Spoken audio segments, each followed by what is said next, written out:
मार सकते। रोको उन्हें, कर रोको।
दंड आरंभ कीजिए महामहिम।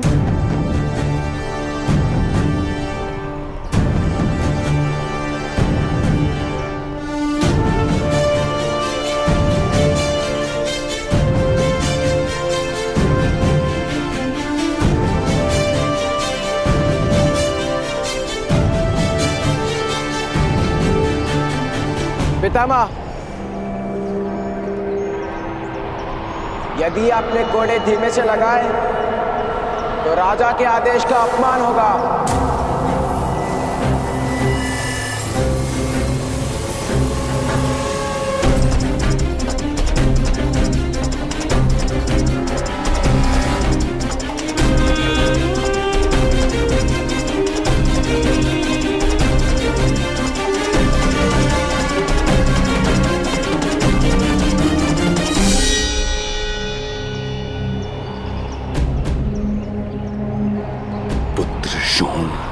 मुझे क्षमा करना।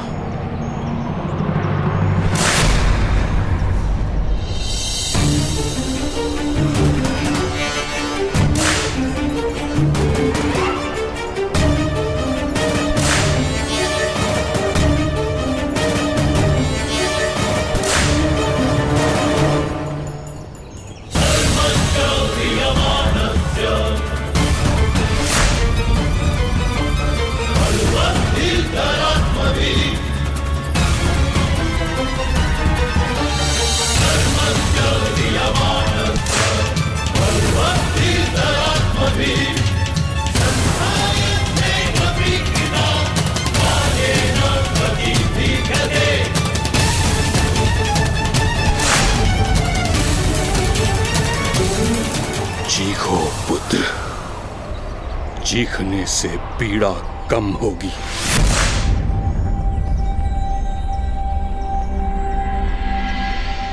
जब पीड़ा सही है तो कम क्या और अधिक क्या।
देख लो हस्तिनापुर के निवासियों, इन सूत के पुत्र ने एक राजकुमार पर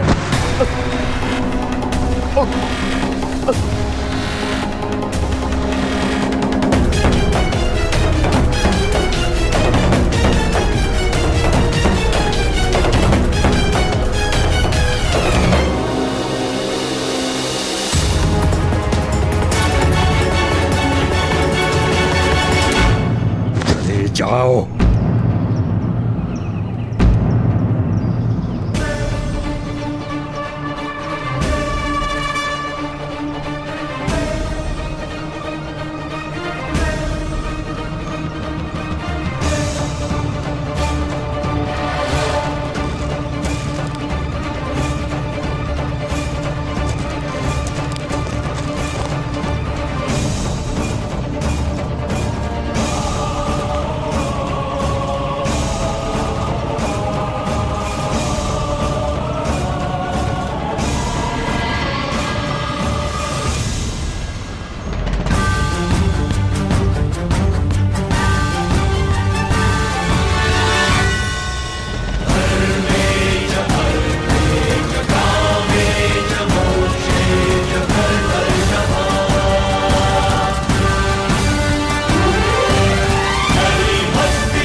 शोण, तुम्हारा धैर्य अद्भुत है। इतनी पीड़ा सहने के पश्चात मौन रहने का कार्य सामान्य मनुष्य नहीं कर सकता।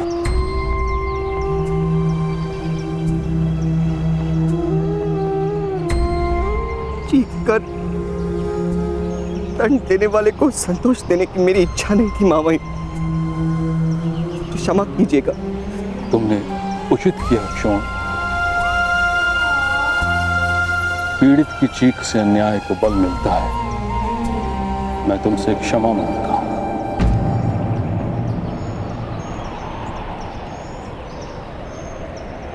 तुम्हारे परिवार से क्षमा मांगता हूं और वचन देता हूं कि आज के पश्चात जीवन में एक बार कोई चीज मांगो तुमको अवश्य दूंगा। मैं वचन देता हूं, मैं कभी आपसे कुछ नहीं मांगूंगा। पीड़ा का व्यापार नहीं करना मुझे। आदेश दीजिए महामाई, शोण को चिकित्सा की आवश्यकता है।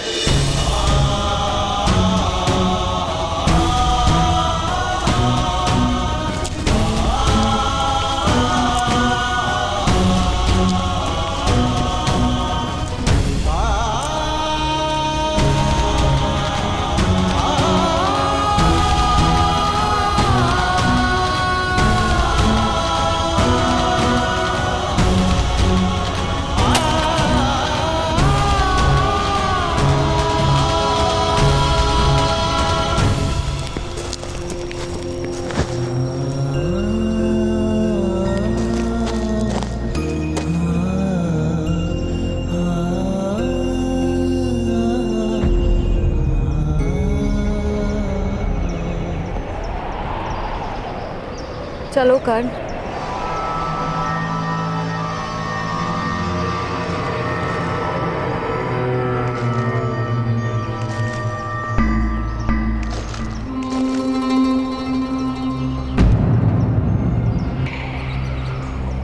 महामहिम, आपको अभिनंदन। आज पुनः एक क्षत्रिय महारथी ने अपनी शक्ति का प्रमाण दे ही दिया सारे समाज को। शोण को दंड देने की मेरी कोई इच्छा नहीं। आप दंड रोक सकते थे महामहिम, लेकिन आपने एक सूत पुत्र को दंड देना उचित जाना। दंड और उपहार राजनीति के दो साधन हैं। इन्हीं से राज्य चलता है और इन्हीं से राज्य समाप्त भी होते हैं महामहिम। तलवार के प्रहार से यदि पत्थर टूटते हैं तो पत्थर के प्रहार से तलवार भी टूट सकती है। विद्रोह का प्रदर्शन मत करो कर्ण। अन्यथा मुझे तुम्हें भी दंड देना होगा।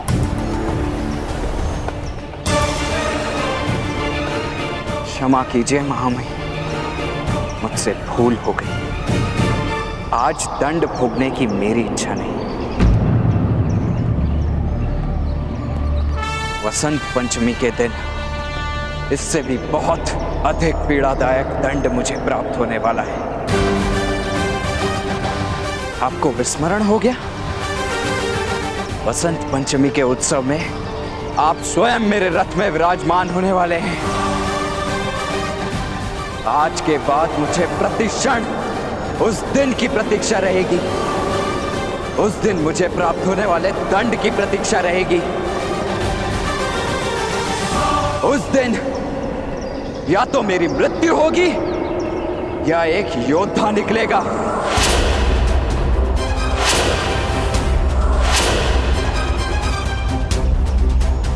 प्रणिपात।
इस वस्त्र का स्पर्श उत्तम है।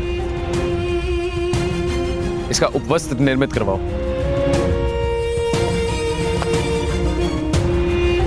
ताजश्री,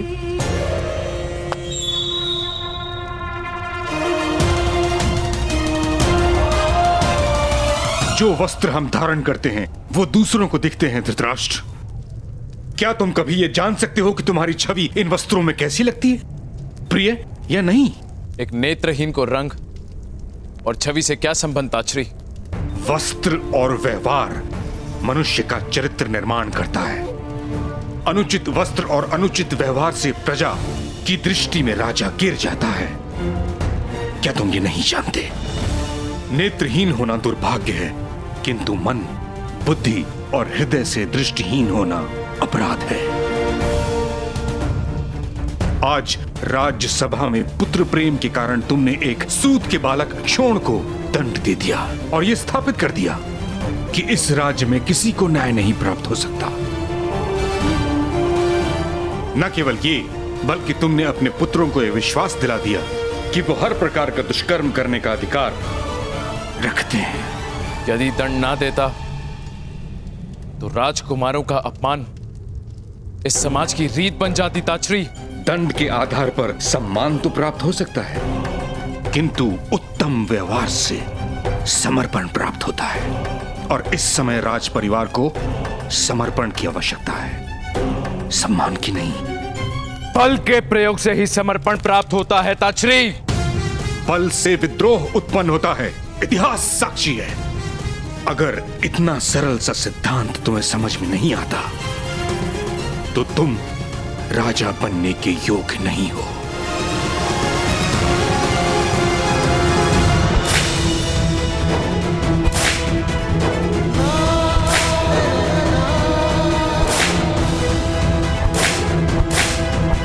कर्ण का कवच केवल उसी की रक्षा कर सकता है, किंतु वो हम सबके लिए मृत्यु का कारण बनेगा।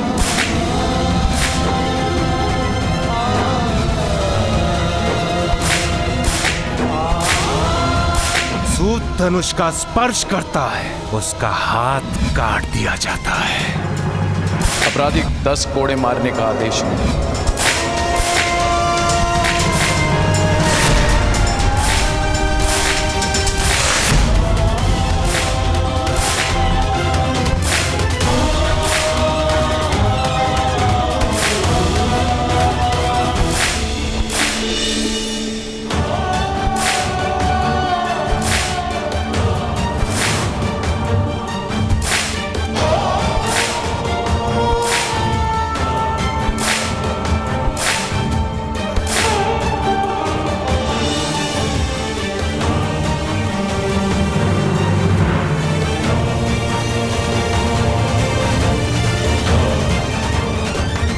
कर्ण, ये क्या कर रहे हो? मुझे भी पीड़ा का अनुभव करना है। मेरे कारण सदैव दूसरों को पीड़ा हुई है। मेरे कवच के कारण सदैव मेरी सुरक्षा हुई है। यदि मुझे पीड़ा का अनुभव नहीं हो सकता तो क्या अधिकार है मुझे दूसरों को पीड़ा पहुंचाने का? तुम्हें इस पीड़ा का अनुभव है कर्ण। तुम्हारा कवच तुम्हारा सामर्थ्य नहीं, वो पीड़ा तुम्हारा सामर्थ्य है। ऐसा सामर्थ्य जो अपने भाई की रक्षा न कर सका? ये दंड किस लिए था? क्या अपराध था शौंड का? वास्तव में अपराध जैसा कुछ होता भी है या ये समृद्ध और बलवान लोगों का निर्मित किया हुआ छल है? अभी इन विचारों का समय नहीं है कर्ण। इस समय शौंड को तुम्हारी आवश्यकता है।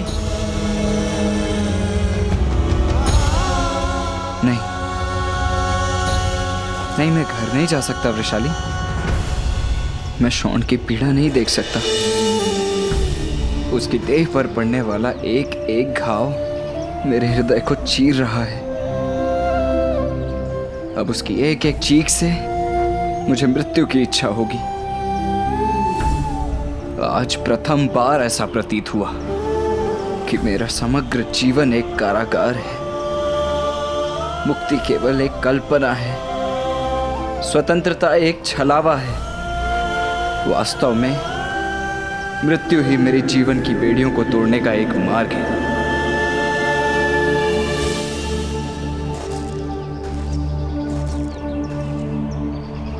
तुम हताश नहीं हो सकते कर्ण। तुम्हारे पास वो शक्ति है जो हमारे सारे समाज की स्थिति में परिवर्तन ला सकती है।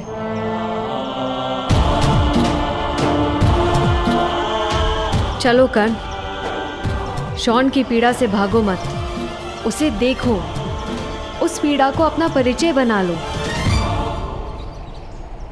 केवल तुम्हारा सामर्थ्य इस पीड़ा की प्रतिध्वनि हस्तिनापुर के सिंहासन तक पहुंचा सकता है।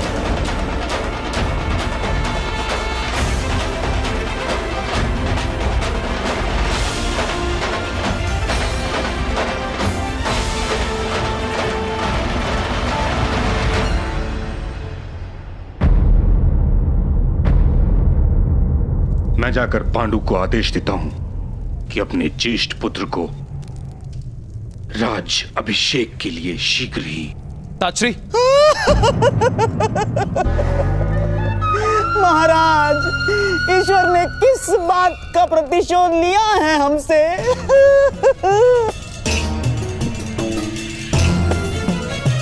क्या हुआ शकुनी? ऐसे विलाप क्यों कर रहे हो? आश्चर्य है महाराज, मेरे गुप्तचरों ने मुझे जो समाचार दिए हैं वो अभी तक आपको प्राप्त नहीं हुए। हस्तिनापुर गुप्तचरों के माध्यम से अपनी सुरक्षा नहीं करता गंधार राज। वह कार्य कायरों का है। स्वीकार करता हूं महामहिम कि मैं कायर हूं, किंतु इस समय महत्व का ज्ञान भी मेरे ही पास है महामहिम। महाराज, वन में महाराज पांडु और महारानी माद्री का निधन हो गया है महाराज।